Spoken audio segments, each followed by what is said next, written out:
السلام علیکم ورحمۃ اللہ وبرکاتہ۔ نحمده ونصلی علی رسوله الکریم، اما بعد فقد قال اللہ تبارک وتعالی اعوذ باللہ من الشیطان الرجیم، بسم اللہ الرحمن الرحیم، وَإِلَٰهُكُمْ إِلَٰهٌ وَاحِدٌ لَا إِلَٰهَ إِلَّا هُوَ الرَّحْمَٰنُ الرَّحِيمُ۔ ناظرین گرامی، جیسا کہ آپ نے پہلے دیکھا ہے کہ آج کی ویڈیو کا کیا مقصد ہے، ہم آپ کے سامنے لفظ اللہ کی تحقیق پیش کرنے والے ہیں۔ لفظ اللہ ایک کس لفظ سے بنا ہے یا یہ خود ایک جامد لفظ ہے؟ تو یہ جاننے سے پہلے آپ یہ جان لیں کہ عربی زبان، عربی لینگویج میں الفاظ دو طرح کے ہوتے ہیں۔ ایک وہ الفاظ ہوتے ہیں جو جامد کہلاتے ہیں، اور دوسرے وہ الفاظ ہوتے ہیں جو مشتق کہلاتے ہیں۔ جامد وہ لفظ ہوتا ہے جو کسی دوسرے لفظ سے نہ بنا ہو اور نہ ہی کوئی دوسرا لفظ اس سے بنا ہو، اور مشتق اس لفظ کو کہتے ہیں کہ جو کسی مصدر سے، کسی دوسرے لفظ سے بنا ہو، یعنی اس کا اصل مادہ کوئی لفظ کی شکل میں موجود ہو۔ جیسے مثال کے طور پر عالم ہے، یہ لفظ علم سے بنا ہے، اسی طرح جاہل ہے، یہ لفظ جہل سے بنا ہے۔ تو جب آپ نے جان لیا تو اب معلوم کریں گے کہ لفظ اللہ جامد ہے یا مشتق ہے، اور اگر مشتق ہے تو اس کا مصدر اصلی کیا ہے۔ ناظرین گرامی، اس بات میں علماء کرام کا اختلاف ہے کہ لفظ اللہ جامد ہے یا مشتق ہے۔ بعض علماء کہتے ہیں کہ لفظ اللہ یہ جامد ہے، نہ کسی سے بنا ہے، نہ اس سے کوئی اور لفظ بن سکتا ہے۔ لیکن بہت سارے علماء اس طرف گئے ہیں کہ لفظ جامد نہیں ہے بلکہ مشتق ہے، اس کا مصدر کوئی اور لفظ ہے۔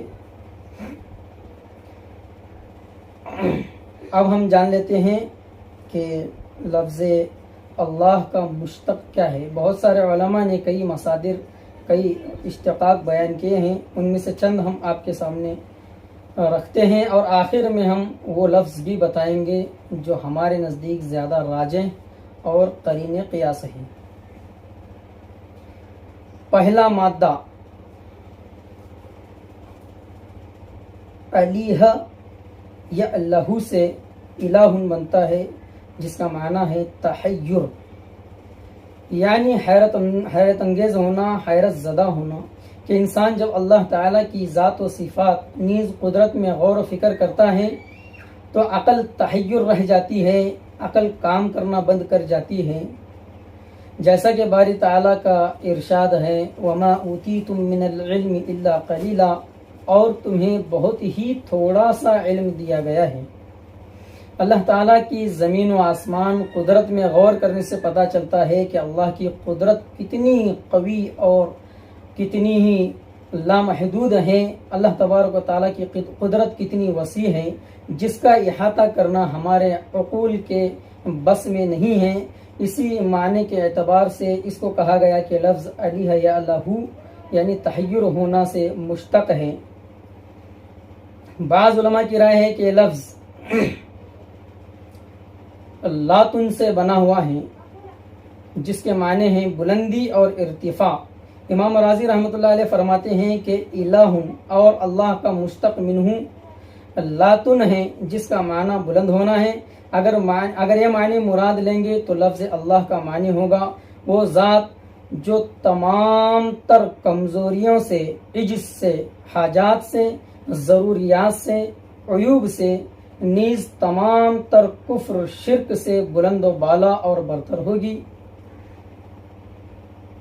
جیسا کہ اللہ تبارک و تعالیٰ نے قرآن مجید میں بھی فرمایا ہے سبحانہ، کہ اللہ تبارک و تعالیٰ ہر عیوب سے پاک ہے۔ ان اللہ علی کل شیء قدیر، کہ اللہ تبارک و تعالیٰ ہر چیز پر قادر ہے۔ اور تیسرا ایک مادہ ہے جو علماء بیان کرتے ہیں وہ یہ ہے لاہ یلوہ لوہن و الہن، جس کا معنی ہے مخفی ہونا اور چھپا ہوا ہونا۔ اس اعتبار سے لفظ اللہ کے معنی ہوں گے کہ وہ مخصوص ذات جو تمام مخلوقات سے پوشیدہ ہے اور لطیف ہے۔ خود فرمان باری تعالی ہے لا تدرکہ الابصار وہو یدرک الابصار، کہ کسی آنکھ کے اندر یہ اللہ نے طاقت نہیں رکھی، یہ پاور نہیں رکھی کہ وہ اللہ کی ذات کا احاطہ کر سکے، اللہ کی ذات کو دیکھ سکیں، لیکن اللہ کی ذات وہ ہے جو ہر کس و ناقص کی طرف دیکھ سکتا ہے اور اس تک پہنچ سکتا ہے، رسائی کر سکتا ہے۔ نیز اللہ تبارک و تعالیٰ کا فرمان ہے هو الاول والآخر والظاہر والباطن، جس کا ترجمہ مولانا طارق جمیل صاحب دامت برکاتہم نے اس طرح کیا ہے کہ اللہ ایسا اول ہے، ایسا پہلا ہے کہ اس سے پہلے کچھ نہیں، اور اللہ ایسا آخر ہے، اتنا بعد ہے کہ اس کے بعد کچھ نہیں، اور وہ ایسا ظاہر ہے کہ اس سے کوئی چیز چھپی ہوئی نہیں ہے، اور وہ اتنا مخفی ہے کہ اس سے پوشیدہ اور کوئی بھی نہیں ہے۔ تو ناظرین اکرام، یہ کچھ مصادر تھے اور جو کچھ اشتقاقات تھے جو آپ حضرات کے سامنے بیان کیے گئے، جو اللہ کے ذات کے علاوہ صفات کی طرف مشیر ہیں۔ اب آئیے ہم اس معنی کو بھی دیکھ لیتے ہیں جو ان تمام میں ہمیں راجع اور قرین قیاس لگتا ہے اور اللہ تبارک و تعالیٰ اور اس کی ربوبیت کے لائق لگتا ہے۔ وہ مادہ اشتقاق ہے الہن، الہ یا الہ سے، جس کا مصدر الہن و الہن آتا ہے، جو مفعول کے معنی میں استعمال ہوتا ہے، جس کے معنی آتے ہیں معبود ہونا، یعنی وہ ذات جس کی عبادت کی جائے۔ اصل میں مشرکین و کفار جتنے بھی معبودان باطل کی عبادت کرتے تھے وہ بھی اپنے معبودان کو الہ کہتے تھے۔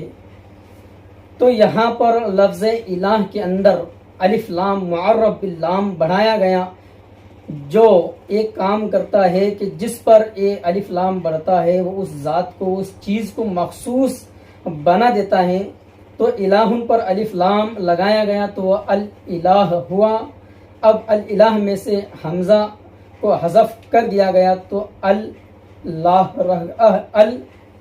رہ گیا، تو دو لاموں کو ملایا تو اللہ ہوا۔ اس طرح یہ لفظ اللہ بنا ہے۔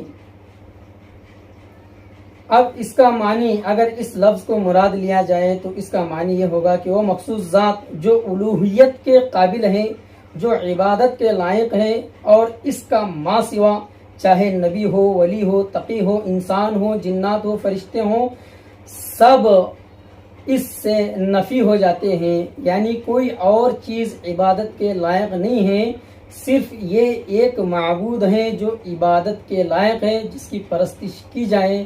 یہی لا الہ الا اللہ سے سمجھایا جا رہا ہے کہ اللہ کے علاوہ کوئی معبود نہیں۔ تو الف لام لفظ الہ کے ساتھ بڑھ کر یہ بتایا جا رہا ہے کہ اللہ ایسا لفظ ہے کہ وہ اللہ ہی سب کی عبادت کے لائق ہے، اللہ ہی کی عبادت کی جائے، اللہ ہی کی پرستش کی جائے، اور تمام غیر اللہ کی نفی کی جائے۔ اور ہمارے نزدیک یہی مادہ اشتقاق قابل توجیہ ہے کہ لفظ الہن سے ہی اللہ بنا ہے۔ تو ناظرین، آپ کے نزدیک کون سا معنی زیادہ قابل ہے لفظ اللہ کے لیے، آپ کمنٹ باکس میں ضرور بتائیں، اور اس ویڈیو کو لائک شیئر کریں اور چینل کو سبسکرائب کرنا نہ بھولیں۔ تو اس کے بعد جو ویڈیو بنے گا اس میں انشاءاللہ ہم ذات باری تعالیٰ کے وجود پر دلائل پیش کریں گے، نقلی، عقلی، فطری، ہر طرح کے دلائل پیش کریں گے کہ اللہ تبارک و تعالیٰ کی ذات موجود ہے۔ تو اس ویڈیو کو دیکھنے کے لیے ہمارے چینل کو سبسکرائب ضرور کریں، اور اسی طرح بہت ساری معلومات آپ حضرات کے سامنے لائی جائے گی، تو اس کے لیے ہمارے چینل پر بنے رہیں۔ والسلام علیکم ورحمۃ اللہ وبرکاتہ۔